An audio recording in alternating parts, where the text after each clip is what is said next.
In this episode of Unpacked, you're being trapped in your own body. I was perfectly healthy leading up to my stroke. How did I get here to get a stroke? I'm trying to call the nurse, but I can't call the nurse because I can't speak. She knew that this is Daddy. She didn't know that Daddy can't speak.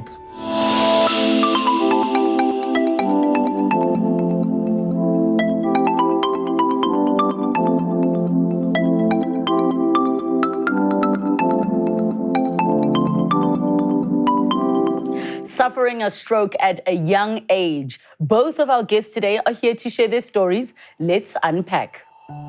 It was on the morning of the 28th of April 2020 that Prince Maseko was rushed to the hospital after feeling disorientated and having trouble walking. As a husband and father who was juggling between work and studies, he did not anticipate the news that he would then receive from the doctor. 26-year-old Bianca Damon from the Western Cape remembers the day she dragged herself from her bedroom to the TV room. At only 19 years old at the time, she lost movement in her right arm and leg.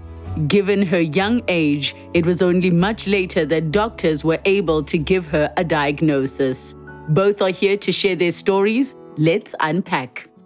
Welcome to the show, Prince. Thank you so much for joining us. Thank you very much for hosting me. And joining us via video con is Bianca. Bianca, welcome to the show. Hi, everyone. Hey, welcome. So let's start with you, Prince. I mean, take me back to the months leading up to that fateful day. And, what was your health like and how old were you? For me, it was 2020 early.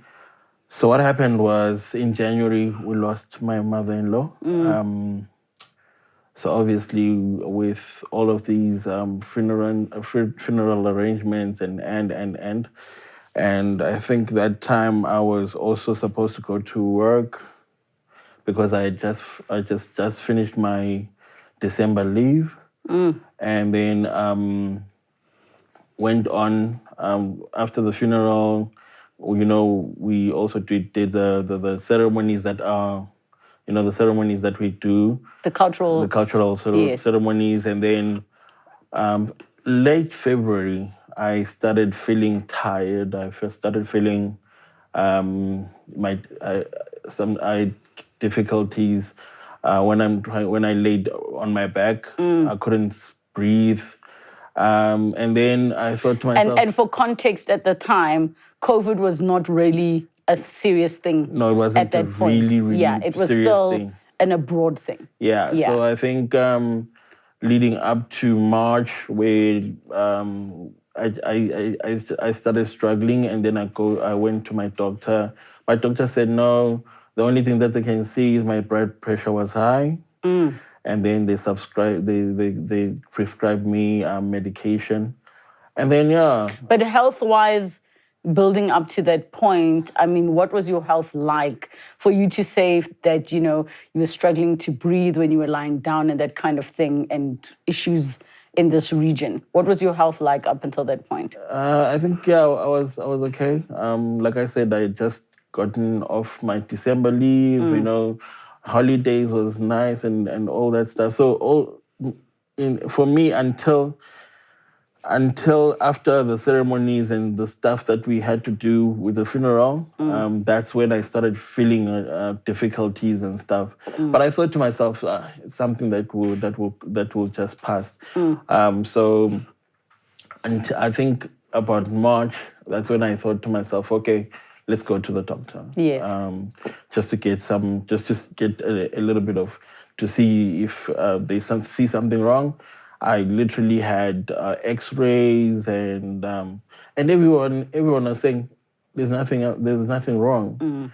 And then you were never referred to different specialists and that kind of thing. No. Okay. So I think the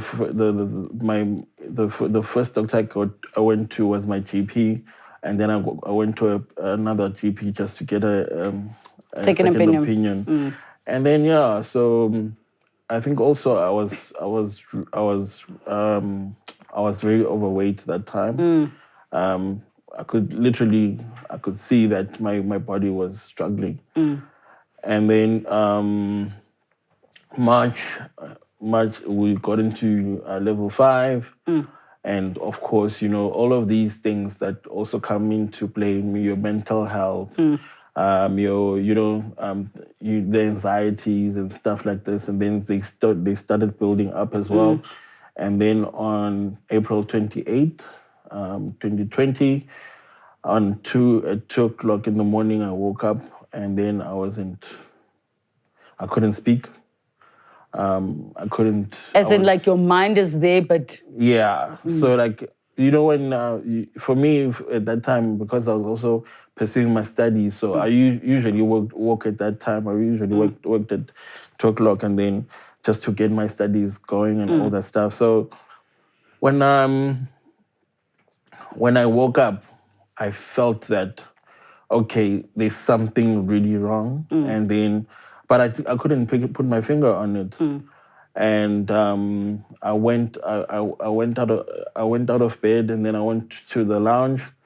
Literally, I didn't know what was wrong with me. So you were able to walk, but you weren't able to speak or say anything. All of those things, like speaking, I didn't know about that. I couldn't speak until when I had to go to the hospital. Literally, my wife came. My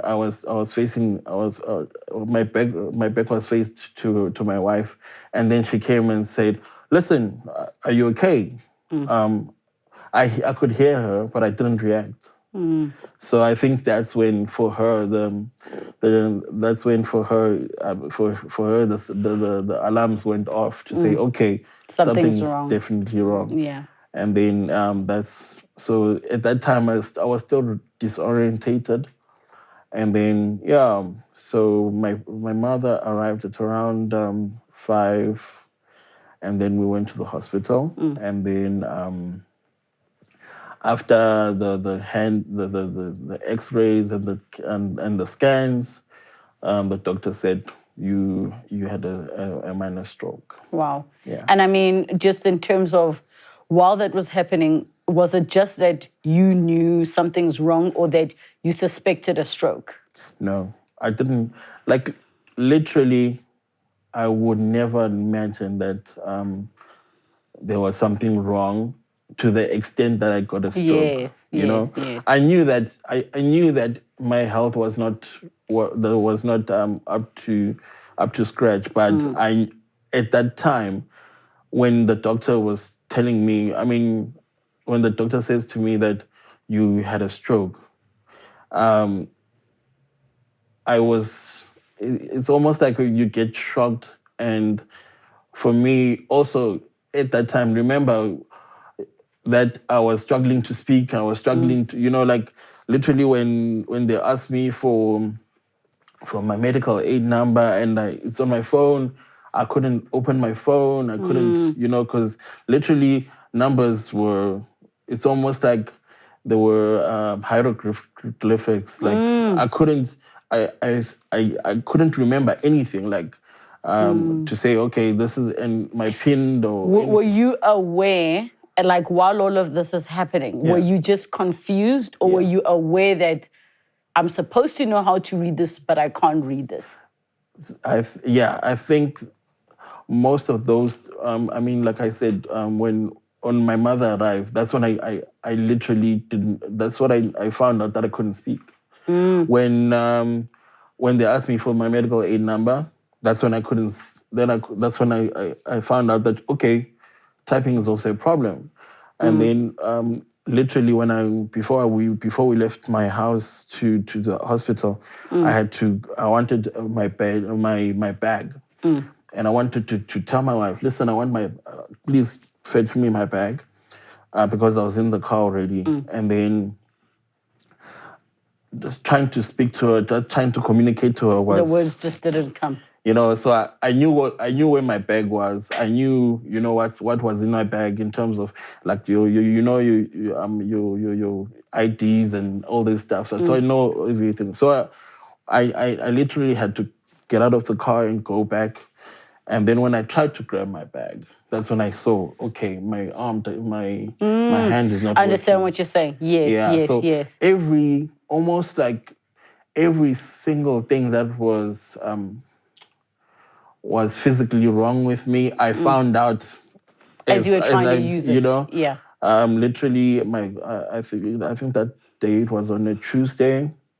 I had a virtual meet. I had scheduled a virtual meeting, and my team members started asking me. Okay, well, they phoned me, and then I literally I knew how to answer the phone, and then but when I tried to speak, nothing. And that one thing was very frustrating at that time.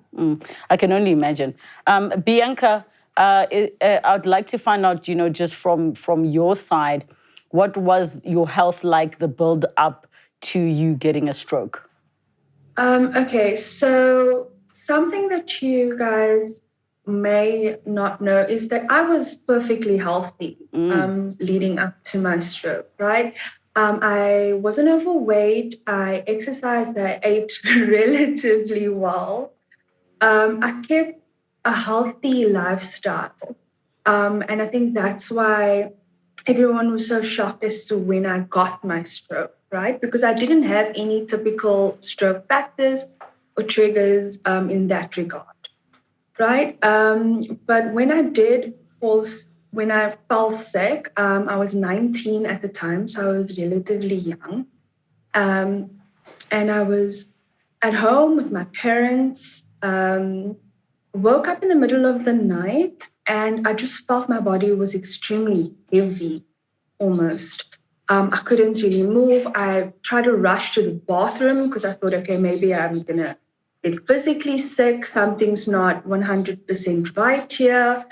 And then I tried to get up from my bed, but I couldn't. So I fell to the floor and I had to physically drag my body from my bedroom to my bathroom, right? Now I'm in the bathroom, I'm trying to figure out, okay, something's not really right here. I wasn't feeling physically sick from there. Then I thought, okay, if I could get to the couch, I could call my parents because they were sleeping in the next room. So I dragged my body because I didn't have many range of motion at all at that time. So I dragged my body to the couch. And the minute I hit the couch, that's when the stroke kind of hit at full force, right? I was making really strange sounds, things like that. And then obviously woke up my parents. They thought, no, there's something really wrong with this child. And then from there, they rushed me to the hospital. They ran multiple tests. They didn't know exactly what was wrong with me for the first about 48 hours at some point until they determined that, yeah, I did suffer a major stroke. And then obviously right through the recovery, it was really that time, yeah. So you were what age at that time? I was 19. Which is so, there's this, it's so scary because there's this perception that we'd have that, like, how people will say, those illnesses for old people. You know what I mean? There's that perception of illnesses for old people, number one. Number two, illnesses for unhealthy people. Yeah. So I'm so glad that you were, we have the both of you here with such contradictory, such differing stories. In the case of yourself, Bianca, where you say you were pretty healthy at 19 years of age, such a young age that you had a stroke. But before I come back to you just to hear about what happened after the diagnosis, on your side, did you find that, as you were discovering the things you were unable to do, was your mind presently and actively aware that you were supposed to be able to do those things? Yes. So it wasn't like you were going to pick something up, but you forgot, why am I here? Yeah. So I think for me, the mind, after getting the stroke, of course, it's almost like this room here. You can rearrange things. Yes. And then you see it for the first time, and then might be slow to find out which things have been rearranged. Oh, I understand. You what understand? You're saying. Where literally I could literally see things and or see things before the stroke. So the thing that was frustrating me the most, I knew what level my mind was supposed to be at. I mean, just to get a bit of background. I mean, for me, literally, I'm a marketeer. So literally, everything depends on me speaking, me writing, me, So literally, the more I discovered that I couldn't do these things, the more I suffered mentally. Yeah. And I'm sure also, as you and Bianca were busy relaying your stories, I'm busy thinking to myself, if I found myself waking up not able to do so, like I would be freaking out. What was happening to you psychologically at the time and emotionally? Like that's where I think, especially I think the one that really broke me down was my team members phoning me and saying, "Listen, you are not at the meeting." Yes. All these things that, especially with when you hold your career in high regard, you don't want to be caught with your pants down in terms of things like something small like attending a meeting, So literally, I think for me that was the thing that I think that really affected me the most. Like I said, especially because you can't explain yourself. I can't. And yeah, so I literally, I was lucky to have my mother at that point, at that time, to actually take my phone, and then literally when there was something that she wanted, she had to look in my bag, or these IDs that were required, whatever. There's things that I really think if I didn't have my mother there, it was going to be very painful. And every time somebody asks me, like when you get into a hospital, they ask you, what's wrong, and then I don't even know what's wrong. I'm struggling to speak.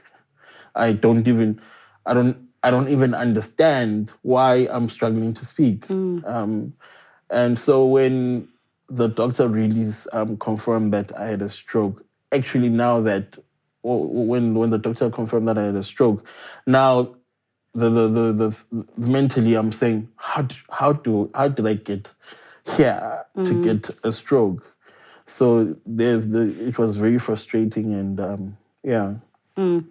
Bianca, I mean, when you relay your story, you sound very cool, calm, and collected about it. But I'd love for you to paint a picture for us as to what it was like going through that experience. Okay, so when I arrived in hospital, it's a similar situation as my co-host, is that you have no idea where you are, and you have absolutely no idea your surroundings type of situation, because you see all of these people moving around. You can't convey exactly how you're feeling. I couldn't express, hey, my leg was paining, or my arm is hurting, or anything like that. I was in hospital in ICU side for about a month as well. And during that time, I developed paralysis of the right arm, the right leg, and I was blind on the right eye as well. So I went through that for a couple of weeks. I was physically bedridden, that I couldn't get up, I couldn't go to the bathroom, all that kind of stuff. And that was really, really frustrating, obviously, because I had to call a nurse. Now, the problem is I'm trying to call the nurse, but I can't call the nurse because I can't speak. So it's just that built up frustration, because you know exactly what you want to say, you know exactly what you want to do, but you just can't. Your brain is really trying to find those pathways to get the communication out, right? You literally are describing one of my worst fears is your mind being awake and your body not getting the message and responding. Like that is my worst, because it's you being trapped in your own body. Exactly. That's exactly what it felt like, because I'd sit in my bed and I would physically tell my brain, listen, move your arm. But it just wasn't happening.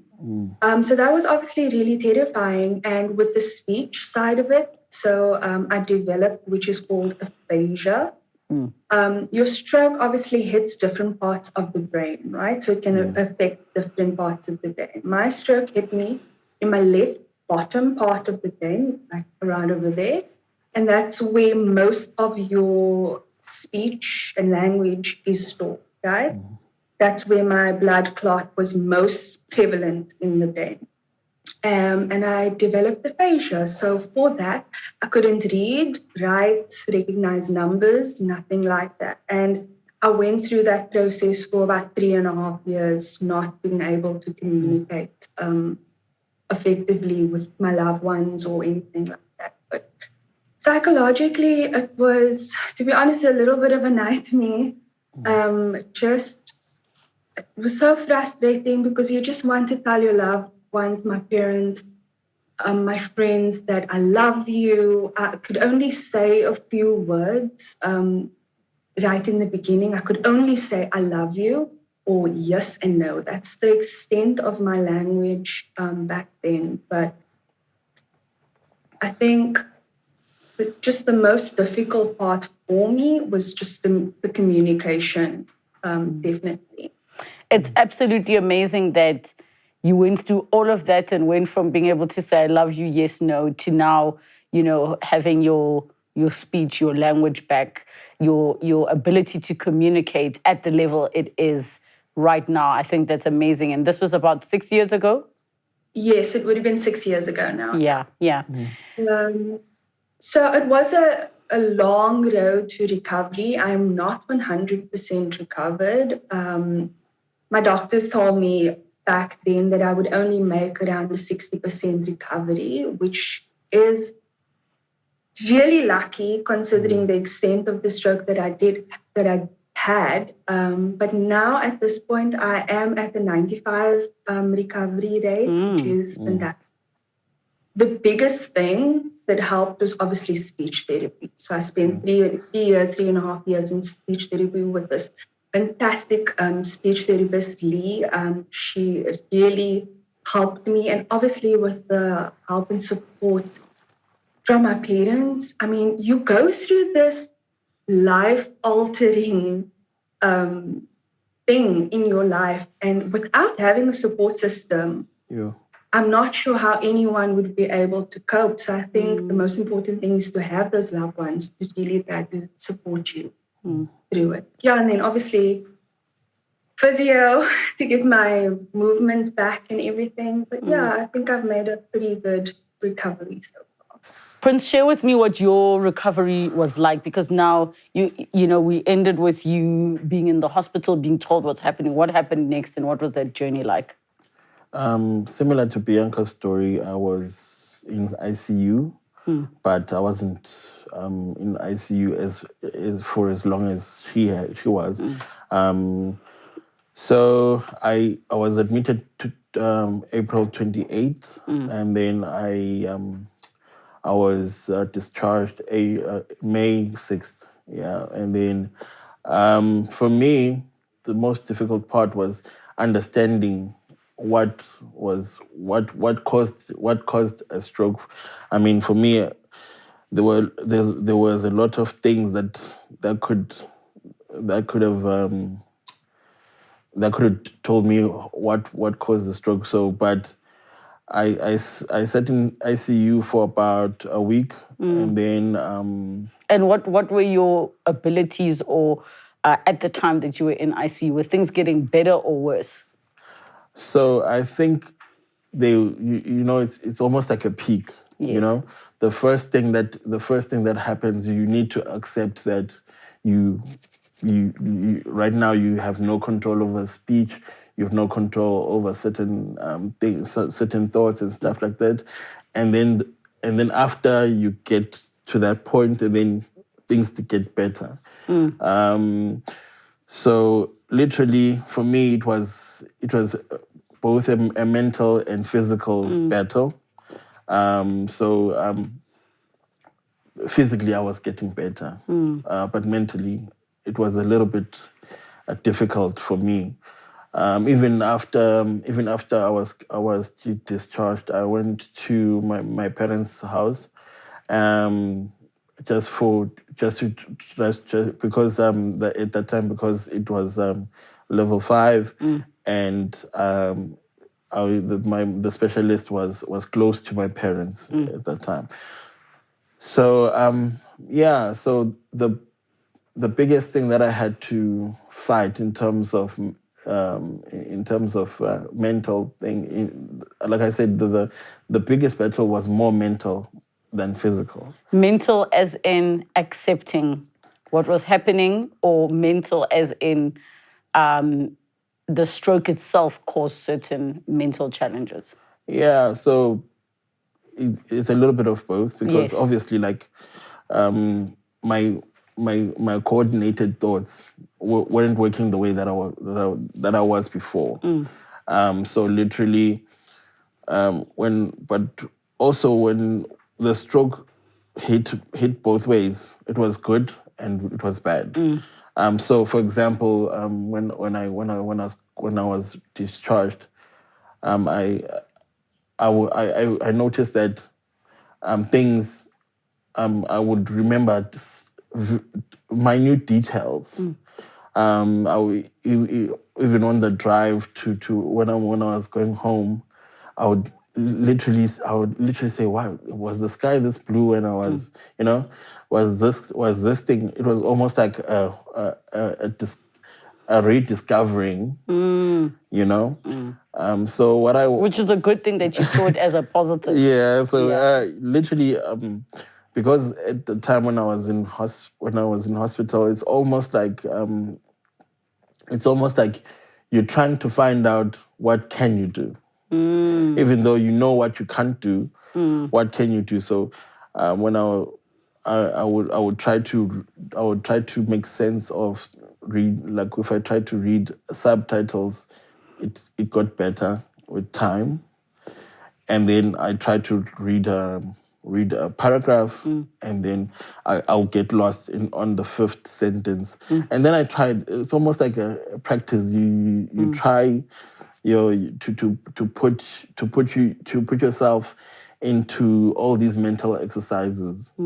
For me, the biggest thing was to read, and also because I didn't have access to a speech therapist. Yes. So I would try to speak, and I would actually put myself in positions where literally I had to speak, because my daughter's 4, so at the time she was 4. So every time, with little kids, they don't really understand. So she knew that this is daddy. She didn't know that daddy can speak. So her expectations of you are exactly as per normal. So everything. So every single time she would come, and then she should want to have conversations, and and I think that was also a big blessing for me, because when you think when you have a little bit of anxiety, and it was a good exercise to actually have a 4-year-old running around, where literally I'm trying to say, stop, don't do this. Yes. Because my daughter's very active. She goes here, she goes there. Yes. So it was challenging, but I think also there were some positives that I could take from that recovery process. And I mean, this happened to you over a year ago, almost a year and a half. And how would you say you are almost 100% recovered? Similar to Bianca, I'm 95%. I don't think you really recover from something like this. All you do is to try to be better. You know, I was very very anxious going to this interview because most of the times on other days I can't speak. You know, So it still comes back where you just can't communicate. yeah. Wow. So I literally I would it's almost like I'm, you know, the people with the stammering. Yes. Literally, I would try to find a word for like 5 minutes. So it's almost like right now when I'm talking to you, it's almost like my mind has to go and look for words and come back.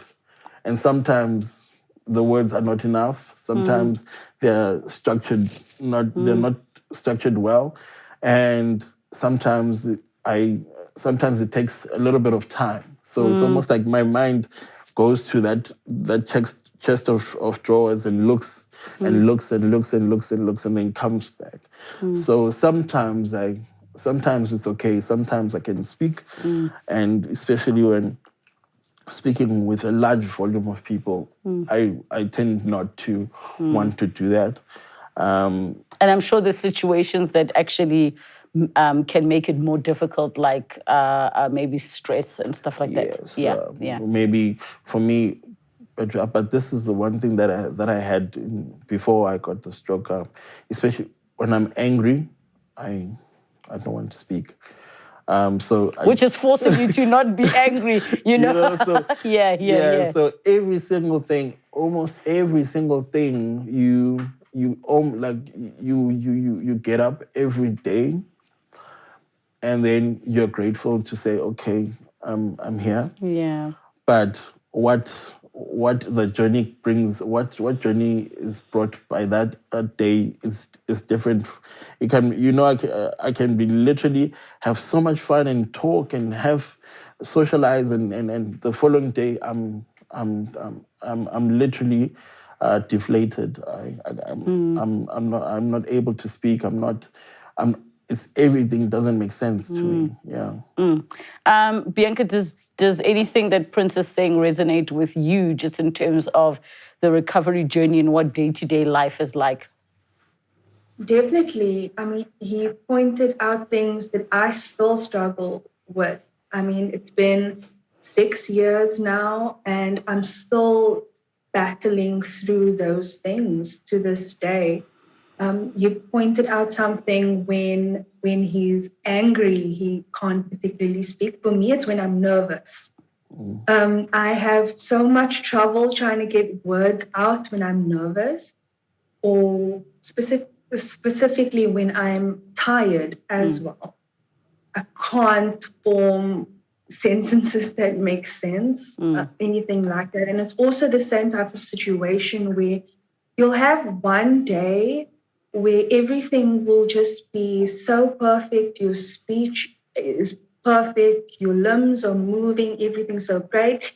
And then the next day, it's just this overwhelming sense of, it's a constant reminder type of thing of something that you have gone through. And it's the sense of just feeling overwhelmed and just trying to get everything out. And I have those days as well when I'd wake up and I'm trying to find stuff in my brain.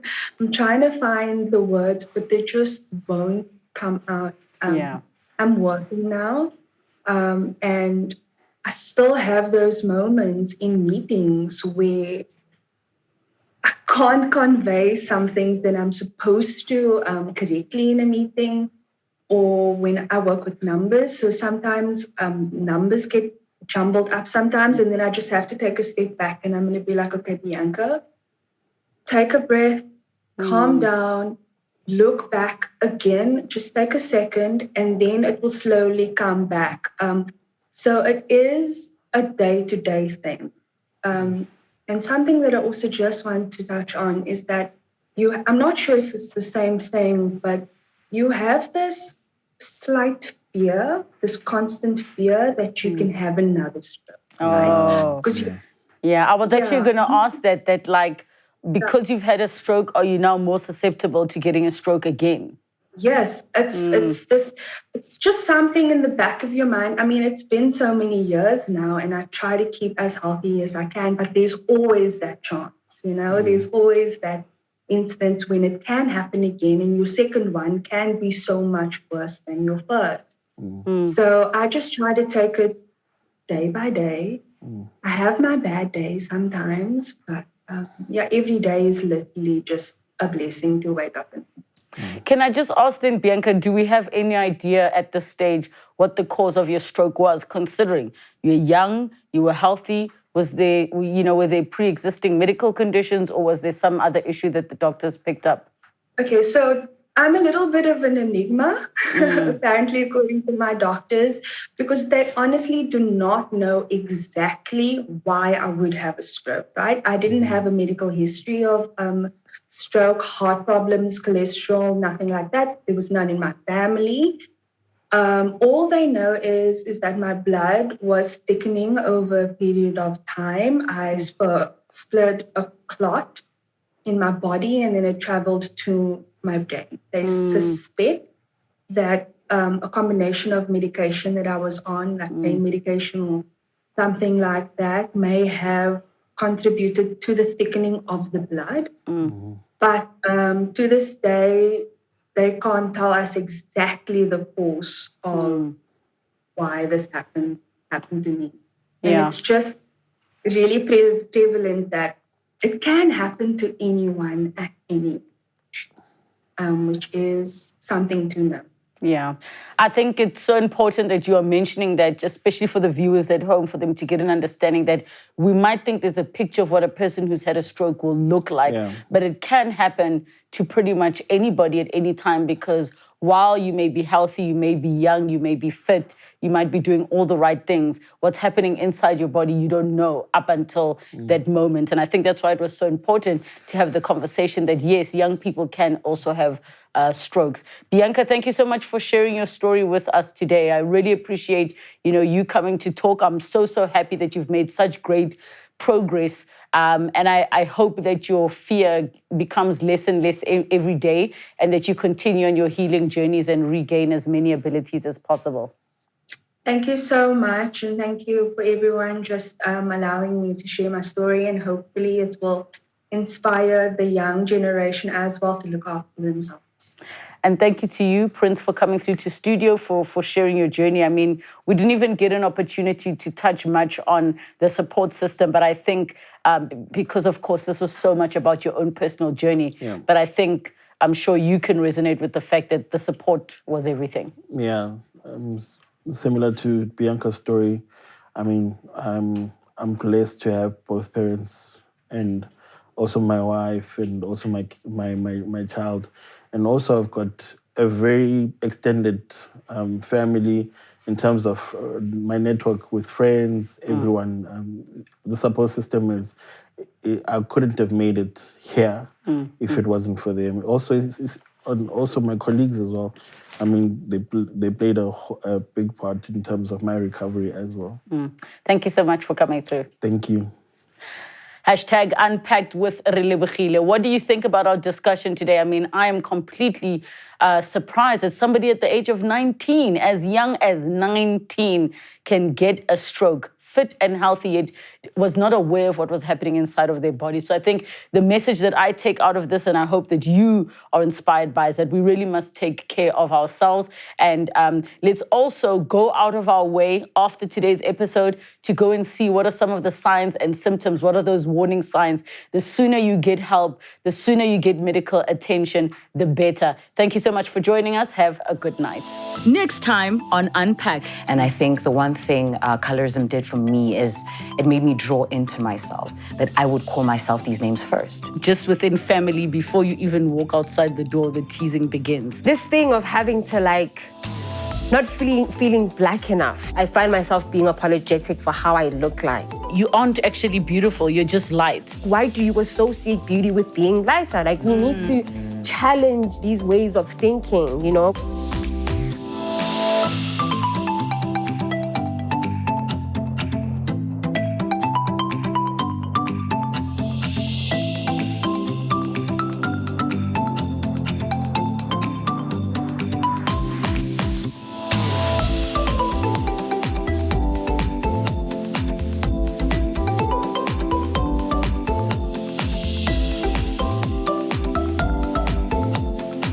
Unpacked with Relebogile Mabotja.